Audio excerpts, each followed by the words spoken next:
Order, and we'll run down the agenda just like it stands. If he shows up before we're finished, so be it. If not, we'll All right, so we'll call the Board of Adjustment meeting to order. hold on one second. Are you gonna stream it? Okay, you good. Sorry. You're good. What's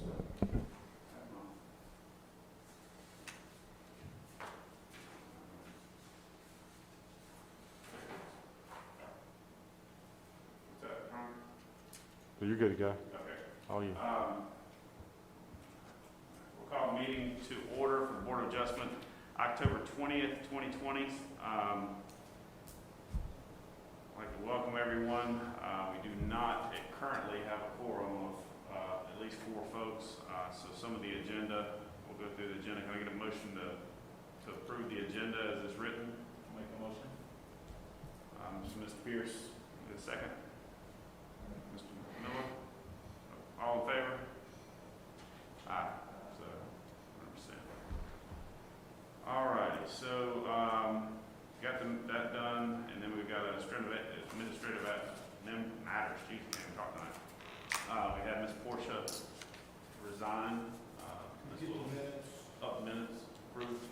Yeah, get approval of the minutes. What's that? Yeah, approval of the minutes was next on the Okay. agenda. All right. So- Can get a motion to approve the minutes. I'll make a motion to approve Mr. Pierce, Mr. Miller, all in favor? Aye. Minutes are approved. And moving on to administrative matters, we did have Ms. Willis resign last meeting. So do we need a full group to appoint a vice chair or no?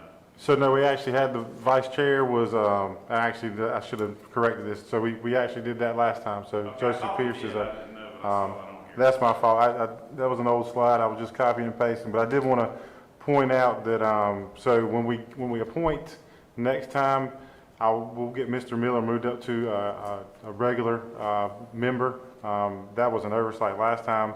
So it should have been already done, but council's got to take that action. So we'll have council move you up to a regular member, and then we'll try to get some new members appointed. I'm going to look back through our bylaws and see, as far as absences and excused absences, whether or not Mr. Phillips would still qualify to be a board member, and we'll tackle that one as well, just to make sure we got some consistent attendance here. So we'll make sure we do that. But that's it. Just wanted to make everybody aware that Ms. Willis did resign. So nothing we did. She happened to move out of town, so unfortunately we lost a good board member. So, Move to the other side of the street, right? Yeah. Greenville, Winterville on one side. yeah, I think she's like literally on the line too. Yeah. So she's just inside Greenville, which is heartbreaking. So,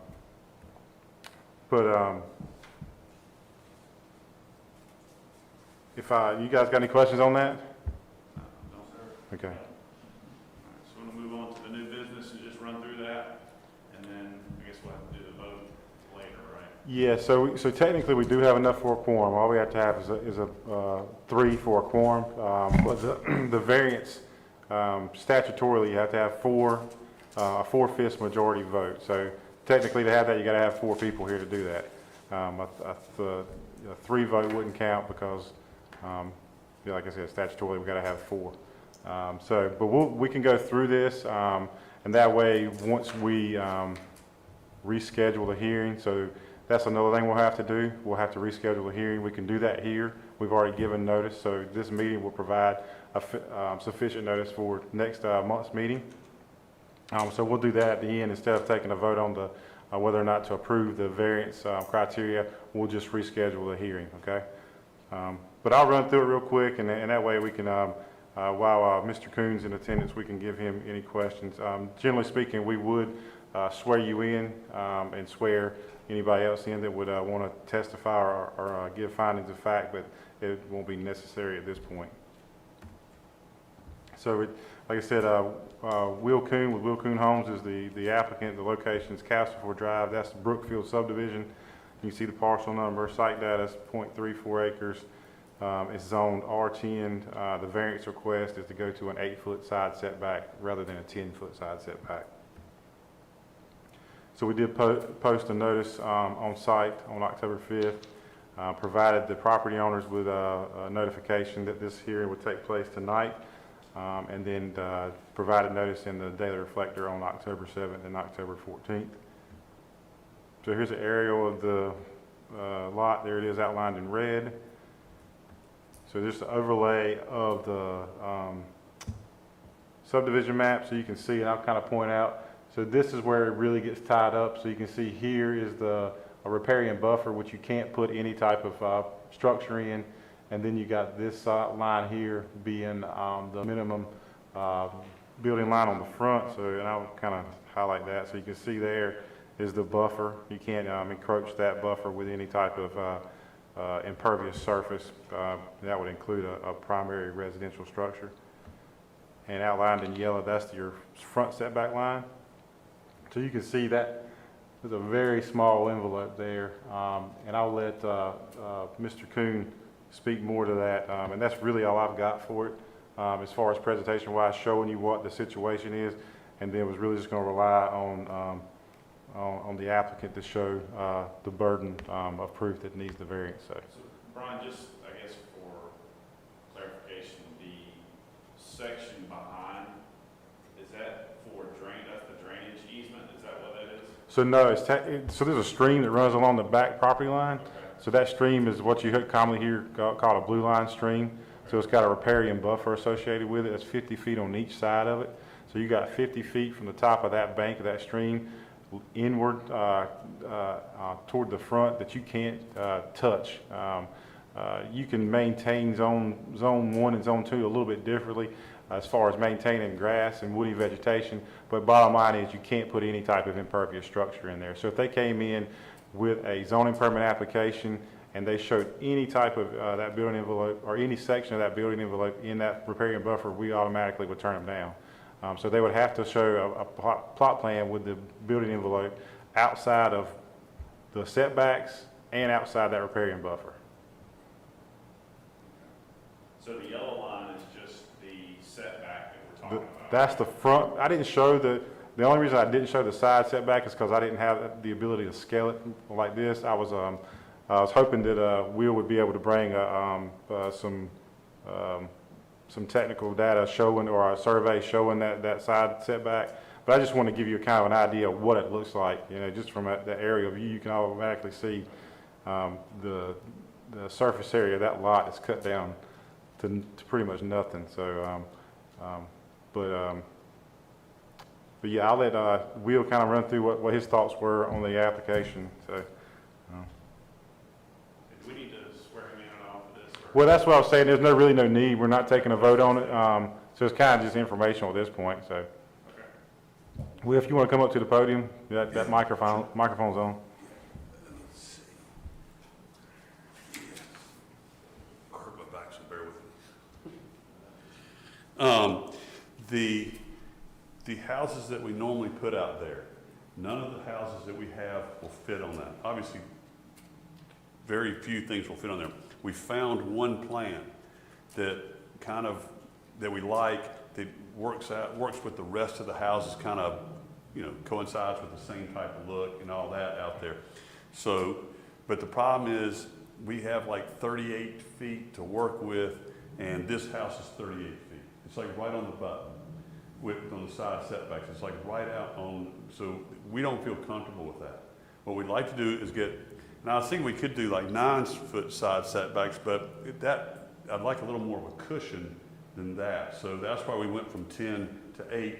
And so we'll end up I think we're still over the 38 feet that's there right now, but it's like 6 inches. But if I got it down to 8 foot, that gives me 4 feet to work with. Now I got a little more cushion on each side, so it's not going to be crammed right against whichever house we got to put it as much as possible. The most important thing was it was this type of style, this type of look that worked with the neighborhood, and we've probably looked through, a couple hundred plans to try to find one that would work, and this is the closest thing we can get to it. But what we will do and when we turn these into Brian, like that map you saw, we put the house, its footprint on the piece of paper so he can see how it fits. So it makes it pretty easy for him to determine whether it'll work or not. So we do that with a survey engineer. So when he gets it, it shows it in that box if it'll fit in that box. That's how we. And so there, instead of just shooting from the hip, we don't do it that way. We give it to him. It's all professionally done, and it cuts him right to the chase. But that, it's just, you can see what a challenge that lot is, and we think we found something. But to make it work, I just need the setbacks changed, if at all possible, from 10 feet to 8 feet. Anything else? That's it, That unless pretty you guys, covered? if you guys, The original setback setup, that didn't change until the last couple of years, right? It moved at 10 feet versus 8 feet. Is that right? Or not? I'm not sure. This subdivision is going through a couple different phases. It got foreclosed on, then I think, so I'd have to do some research, and I apologize for not doing that research. Bottom line is right now that the setbacks out there are 10 feet on the sides. 8 feet's not unheard of, so it's not something that's out of the norm. There are subdivisions in town with 8-foot setbacks. I will say, while we're kind of being informal, I did have some property owners adjacent to it call me wanting to know what was going out there. None of them had any objections to it. Typically you'll see a Board of Adjustment sign show up in a yard and people automatically have pitchforks out, but that wasn't the case in this, surprisingly enough. Everybody was just making sure it was going to stay residential, and obviously it is. So, I can go through the variance criteria real quick if you guys want to, just kind of do a refresher on it. And we do see a lot of 8-foot and 10-foot. I think the majority of the time it is 10-foot, but 8-foot is not uncommon. I remember we had one last year before last, Brian, that came before us. It was over in off the That fire tower. Cornerstone. Yep. Where the original, when they built the neighborhood, was 8 foot, and then. Yeah, they did so what happened with that one was the original subdivision had 8-foot side setbacks. Then it got rezoned to R6, which the R6 had a 10-foot, so it automatically took them back out to 6, the R6 automatically took them back out to 10 foot, so then they had to do a variance to get it back down to 8 feet. That was kind of a rigmarole. That's what maybe what I was remembering, so. But yeah, so Cornerstone, same way, got 8-foot setbacks out there, and then obviously they got really nice homes out there. So when we're going through a variance, I can read this, but basically you guys know what a variance is. It's just you're varying from the rules set forth in the ordinance. So the rules being at this point 10-foot setbacks, he wants to vary from that rule, go down to an 8-foot setback. So the board's guided to the Board of Adjustment is the only one that can give the approval on that, and to do that there are findings you have to do, and you have to do all these in the affirmative. So when we do this, obviously it was just like we do in the past. We'll go through each one, take a motion.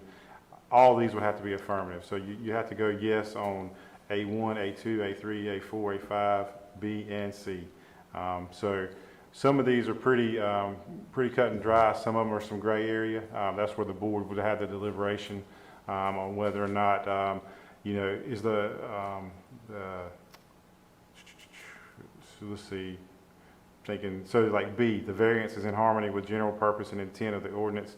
I think that one sometimes could throw you for a loop, but I think in this case, it's residential, we stay in residential, it's probably pretty easy to come to that one. But we'll go through each one of these. Obviously, if it complies with the ordinance, the property owner can secure no reasonable return or make no reasonable use of his property. That's something that obviously the applicant would have to have the burden of proof on to convince the board that's the case.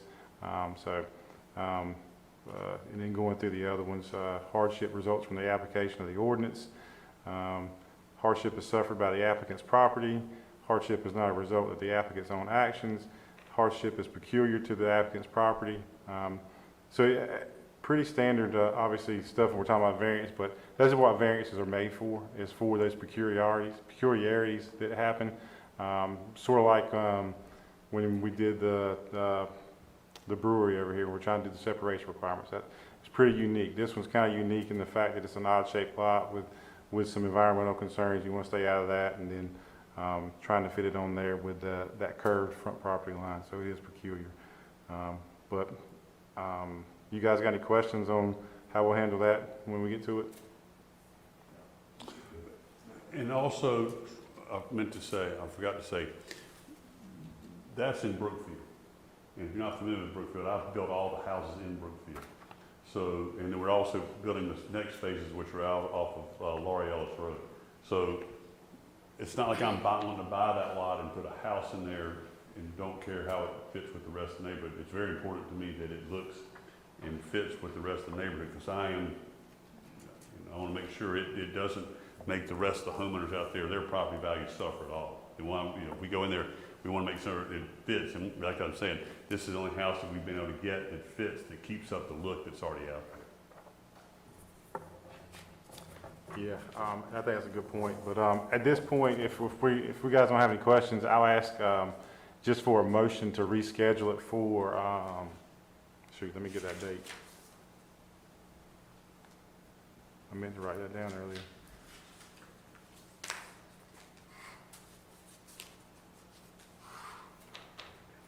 So that will be the November 17th Board of Adjustment meeting.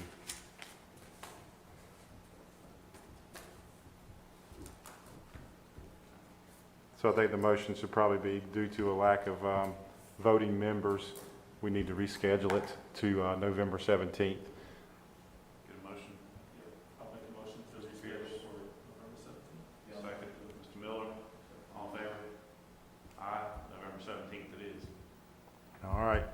And I'll just copy you on that agenda packet, and if you feel like you need to be here, obviously I encourage you to, or have somebody here, if you can actually, Yeah. like, I want to get you the plot plan showing the house on that lot, the one we're looking at. And what I'll try to do is get you two things showing the way with the 10-foot side setbacks now, and you can see how it fits, and then another one overlay or whatever with the 8-foot to see how you can see the difference. Yeah, I think that'll help. Okay, We can see that. awesome. that's no problem. All right, cool. All right. Let's see. Any other business, Brian? I'm sorry, say that one more time. Any other new business? No new business to speak of. How about staff information report? So I was just going to kind of give you guys an update. I know I mentioned Chapter 160D. Thank you, Mr. Thanks, Thanks, Will. Y'all have a good evening. See you later. So,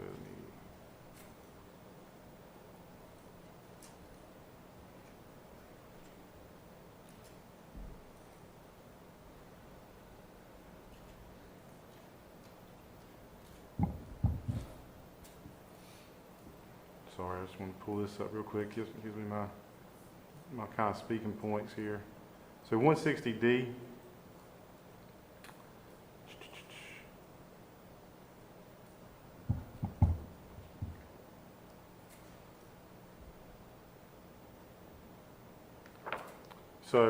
So Chapter 160D of the North Carolina General Statutes, this is a big undertaking for the state of North Carolina. They pretty much consolidated all of the city and county development regulations. So the way it is right now in it, there's two different sections. One is 153A and one's 160A. 153A gives the county jurisdiction, our statutory right to enforce development regulations, and 168 does the exact same for cities and towns. The problem is, across the state, it's so incoherent or inconsistent when you're talking about development regulations. So what the state has done is they've consolidated it into one. So now you have Chapter 160D instead of two chapters. But basically, just like it says on the screen, it's a complete rewrite of the statutes, and rewriting that requires us to do our local ordinance update as well. But all it's doing is refining procedures, it aligns terminology, and confirms authority that was assumed. So basically, it's just kind of pointing out those inconsistencies. So, for example, when you talk about a rezoning process in Pitt County, it'll be the exact same as a rezoning process in Chatham County or somewhere in the mountain region. So it won't look different. So that way, if a developer or a property owner has property here and there, they know exactly what they're doing in both places, and it's not confusing. So one of the big things that it really comes to light is sometimes it's called a conditional use permit, sometimes it's called a special use permit. Well, that's usually not usually a big deal, but there's also a conditional zoning process and a conditional district zoning process. So all that's going away, and now it's simply going to be called conditional zoning, which is legislative, and then you'll have a special use permit, which is quasi-judicial. So you won't hear any conditional zoning or conditional use permits anymore on this board. You'll be doing special use permits, which will just clarify some things. It just keeps it all concise and kind of neat. So, but nothing procedurally is going to change. Really, it doesn't. It kind of streamlines some procedures or refines them, but it doesn't change them inherently. So, the process of getting that special use permit is going to be the exact same as it was when it was called a conditional use permit. So basically, and that's really the crux of what this board is going to see, because everything else is going to stay the same. I mean, you're still going to have variances. You're still going to have to, from time to time, do some administrative review if somebody questions staff's routine decisions or something like that. But if there's, trying to see, but our voting is going to stay the same. So, like I said, just our procedures and participation in this board won't change at all. It'll just be, now we're going to be looking at those special use permits instead of conditional use permits, which I like a whole lot better, obviously. It just keeps it concise. Let's see. But after, changing this ordinance, it took about, I have 30 some pages of just summary. It's a big undertaking, but luckily COVID kind of gave us the opportunity as staff to sit in the room and go through a zoning ordinance with a fine-tooth comb, which is beneficial in a lot of ways. It helps us, know that ordinance in and out, which helps us guide you guys to make decisions better, as well as planning and zoning board and town council. So, but I'll be happy to answer any questions you guys have on it.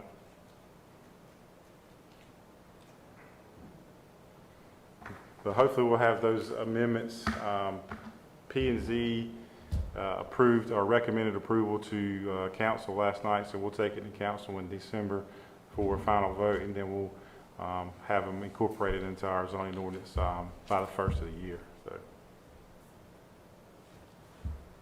but other than that, that's all I got, Mr. Chairman. I hate that we weren't able to get the business at hand handled tonight, but we'll get to meet again next month. So, Get a motion to adjourn. Mr. Pierce? Second. All in favor? Aye. Aye. Good. All right. well, thank y'all for coming.